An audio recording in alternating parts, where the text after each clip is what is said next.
the man who once declared that he walks the earth like a god, Charles Martin, he says that he wants either a rematch with Adam Kownacki or a fight against Luis Ortiz. Yeah, one of the few heavyweights out there who's actually calling out the real King Kong. So I'm going to quote King Charles Martin here. He says, "I'm going to fight on FS1 in April. We're looking at opponents now, but whatever it is, I'll be ready. After that, I would really like a rematch with Kownacki, but I texted him personally and I don't really think he wants to do it again. It was a great fight, so hopefully we can do it again. If not, after this fight, I'll fight Luis Ortiz, Jarrell Miller, Kubrat Pulev, anyone that a win will get me back, will get me to a title fight quick." He goes on to say, "If you watch my fight with Adam, he won the first half of the fight and I won the second half. I needed a 12-round fight. If I had 2 more rounds, I feel the fight would have been mine."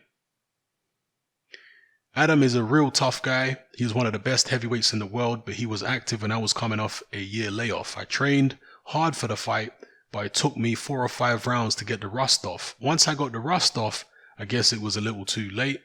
The judges had it 6-4 for Adam, so there's nothing I can do. I respect the judges, but next time I'll do my best to knock my opponent out.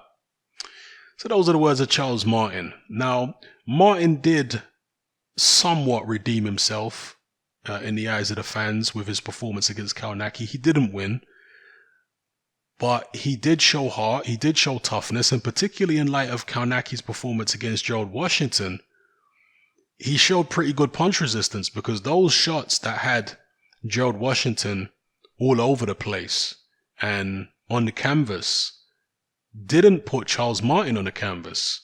Martin got buzzed a few times in the fight, don't get it twisted, but he took Kownacki's punches very well, and certainly in the second half of the fight he did come back and land some nice shots on Kownacki, and he actually buzzed Kownacki a few times, truth be told. It was actually quite an entertaining heavyweight fight in the second half, over 10.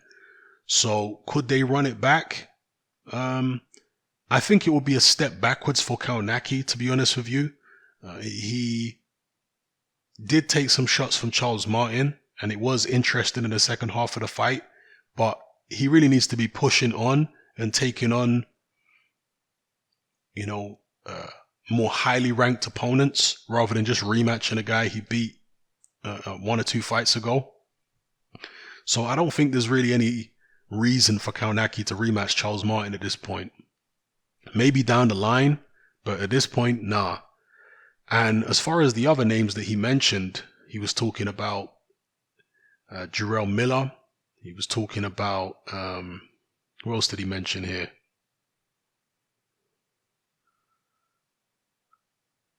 Okay, yeah, he mentioned Ortiz, Miller, Pulev. Martin against Pulev. Pulev not the most entertaining fight you've ever seen, but I guess it's a possibility. Martin against Miller, I would favor Miller very heavily in that fight. Martin against Ortiz, I mean, you'd favor all of these guys against Martin, wouldn't you? I guess Pulev is a better boxer than Martin, so I'd favor Pulev on points. Miller, I think he might even do the same as Kownacki and beat Martin on points, or possibly stop him. And Ortiz, you'd pick Ortiz. He's definitely the technically better guy. Martin can punch a little bit. That's one thing I'll say for him, and he did show toughness against Kownacki. He can punch a bit. Had decent punch resistance, but he hasn't shown amazing skills, let's be real. I mean, even before losing to Anthony Joshua, when he fought Glaskov and when he was on his way up as a heavyweight, there was nothing there from a skill point of view that really impressed you about Charles Martin. He was just a strong puncher with the left hand. That's pretty much it. He did go the distance, and he actually had a pretty decent work rate in some of his fights prior to fighting AJ. He had a decent work rate. He let the big left hand go. There was some decent power there, but there was nothing outstanding in terms of his hand skills. So against Luis Ortiz, I like his gameness. I like the fact that he's calling the guy out. You wouldn't make him the favorite though. you certainly wouldn't make him the favorite. But if he shows the same kind of gameness against Luis Ortiz as he showed against Kownacki, then is there the possibility that he could make it interesting? Potentially pull off the upset? I wouldn't be betting on him, but he is a 6'5" heavyweight southpaw who can punch with the left hand. So I wouldn't totally count him out. I think that Charles Martin is going to be better off, even though he lost to Kownacki, I think he's going to be better off fighting pressure fighters than he is fighting someone as skilled as an Ortiz who can punch, who can move, defensively fairly decent. He's going to be better off fighting pressure fighters because they're going to present more opportunities for him to let the big left hand go. The uppercut, the straight left hand, the looping left hand round the side. They're going to present those opportunities for him. Whereas a skilled boxer, I think, is going to give Martin a lot more problems. I mean, he never managed to land a glove on AJ prior to getting blasted out in the second round. From a technical point of view, AJ was levels above Charles Martin. So yeah, Martin not the most technically gifted guy, but if you stick your chin out there, if you make yourself available to get cracked, Martin might just do you some damage. So I personally think Martin, based on the Kownacki fight, might be a fun heavyweight.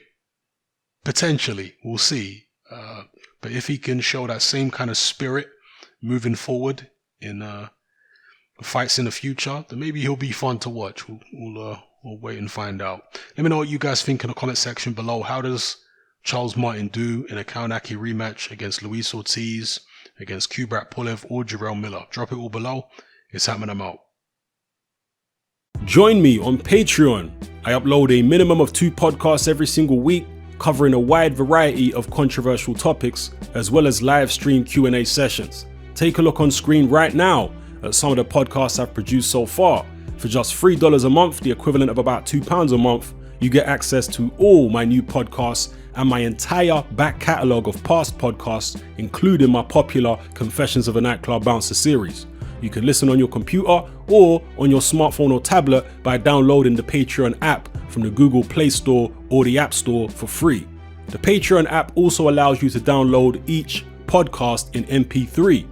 For less than the price of a cup of coffee, you get access to dozens of hours of exclusive content. It's easy to sign up, there's no contract, and you can cancel at any time. So come and join our community of free and critical thinkers by signing up with me here on Patreon today.